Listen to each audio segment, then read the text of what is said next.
ವೀಕ್ಷಕರೇ, ಚೈತ್ರಯಾನಕ್ಕೆ ತಮಗೆಲ್ಲರಿಗೂ ನಲ್ಮೆಯ ಸ್ವಾಗತ. ನಾವು ಈ ಭೂಮಿಯನ್ನು ಒಂದು ಗ್ರಹ ಅಂತ ಪರಿಗಣಿಸ್ತೇವೆ. ಆದರೆ ಈ ಭೂಮಿ ಹೇಗೆ ಸೃಷ್ಟಿ ದೇವತೆಯಾದ್ಲು ಅನ್ನೋದಕ್ಕೆ ಒಂದು ಸುಂದರ ಕಥೆ ಇದೆ. ಆ ಕಥೆಯನ್ನು ಕೇಳೋದಕ್ಕಿಂತ ಮುಂಚೆ ನೀವು ಇನ್ನೂ ಕೂಡ ನನ್ನ ಚಾನೆಲನ್ನು ಸಬ್ಸ್ಕ್ರೈಬ್ ಮಾಡದೇ ಇದ್ರೆ ದಯವಿಟ್ಟು ಸಬ್ಸ್ಕ್ರೈಬ್ ಮಾಡಿ ಹಾಗೂ ಈ ವಿಡಿಯೋವನ್ನು ಪೂರ್ತಿಯಾಗಿ ನೋಡಿ. ದೇವರು ಸೂರ್ಯ ಚಂದ್ರರನ್ನ ಸೃಷ್ಟಿಸಿದ. ಸೂರ್ಯ ಚಂದ್ರರಿಬ್ಬರು ಒಂದೇ ತಟ್ಟೆಯಲ್ಲಿ ಊಟ ಮಾಡೋರು, ಒಂದೇ ಹಾಸಿಗೆಯಲ್ಲಿ ಮಲಗೋರು. ಆಟ ಊಟ ಪಾಠ ಎಲ್ಲವೂ ಒಟ್ಟಿಗೆ. ಜಗಳ ಕಿತ್ತಾಟ ಒಂದೂ ಇಲ್ಲ. ಒಳ್ಳೆಯ ಸ್ನೇಹಿತರಂತೆ ಬೆಳೆಯತೊಡಗಿದರು. ಅವರ ಆಟ ಪಾಠಗಳನ್ನು ಕಂಡು ದೇವರಿಗೆ ಸಂತೋಷವಾಯಿತು. ಮುಂದೊಂದು ದಿನ ದೇವರು ಸೂರ್ಯಚಂದ್ರರಿಗೆ ಮದುವೆ ಮಾಡಲು ಯೋಚಿಸ್ತಾನೆ. ಮದುವೆಯಾಗಲು ಅವರಿಬ್ಬರಿಗೆ ಒಪ್ಪಿಗೆಯೇ ಎಂದು ಕೇಳಲಾಗುತ್ತೆ. ಸೂರ್ಯ ನನಗೇನೋ ಒಪ್ಪಿಗೆ, ಆದರೆ ಒಂದು ಷರತ್ತು ಎನ್ನುತ್ತಾನೆ. ದೇವರು ಮದುವೆಯಾಗಲು ಷರತ್ತೆ ಏನದು ಎಂದು ಆಶ್ಚರ್ಯದಿಂದ ಕೇಳ್ತಾನೆ. ನಾನು ಮತ್ತು ಚಂದ್ರ ಒಂದೇ ಹೆಣ್ಣನ್ನು ಮದುವೆಯಾಗುತ್ತೇವೆ.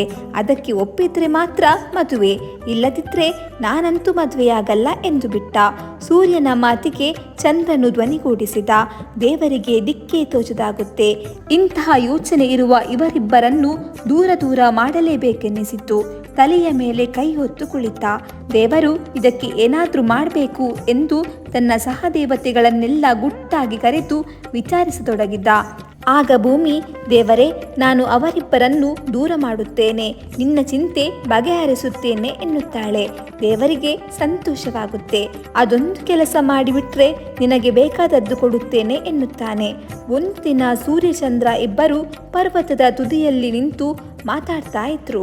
ಆಗ ಪರ್ವತದ ಬುಡದಲ್ಲಿ ನಿಂತ ಭೂಮಿ, ಓ ಚಂದ್ರ, ಸ್ವಲ್ಪ ಇಲ್ಲಿ ಬರುತ್ತೀಯಾ ಎಂದು ಕೂಗಿದಳು. ಚಂದ್ರ ಅಲ್ಲಿಂದಲೇ, ಏನು ಭೂಮಿ, ಏನ್ ಸಮಾಚಾರ ಎಂತ.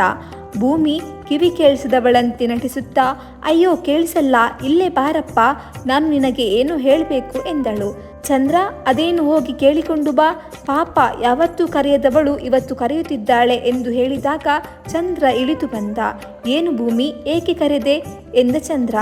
ಏನಿಲ್ಲ, ಸುಮ್ಮನೆ ನಿನ್ನನ್ನು ಹತ್ತಿರದಿಂದ ನೋಡಬೇಕು ಎನ್ನಿಸಿತು, ಅದಕ್ಕಾಗಿ ಕರೆದೆ ಅಷ್ಟೇ ಎನ್ನುತ್ತಾಳೆ ಭೂಮಿ.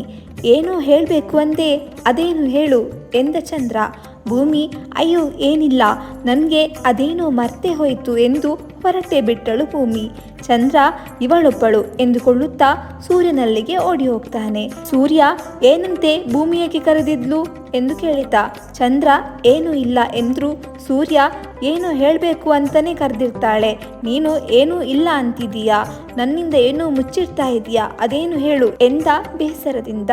ಚಂದ್ರ ಏನಿಲ್ಲವೆಂದು ಎಷ್ಟು ಹೇಳಿದರೂ ಕೇಳದ ಸೂರ್ಯ, ನಾವಿಬ್ಬರು ಒಂದೇ ಎನ್ನುವಂತೆ ಇದ್ದವರು, ನಮ್ಮ ನಡುವೆ ನೀನು ಗುಟ್ಟು ಮಾಡಿಬಿಟ್ಟೆ, ಇಂದಿನಿಂದ ನಾವಿಬ್ಬರು ದೂರ ದೂರ ಎಂದು ಹೊರಟೆ ಬಿಟ್ಟ.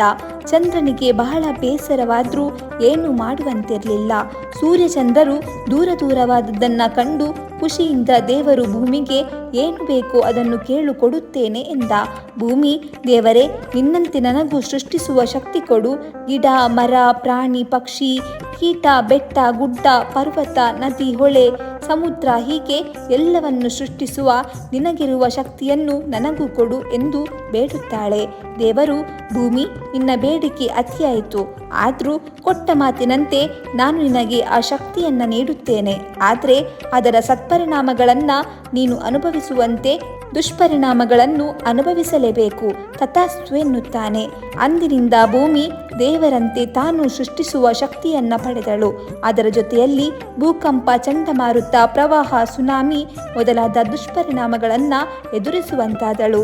ಈ ಕಥೆ ಇಷ್ಟ ಆದರೆ ಲೈಕ್ ಮಾಡಿ, ಶೇರ್ ಮಾಡಿ.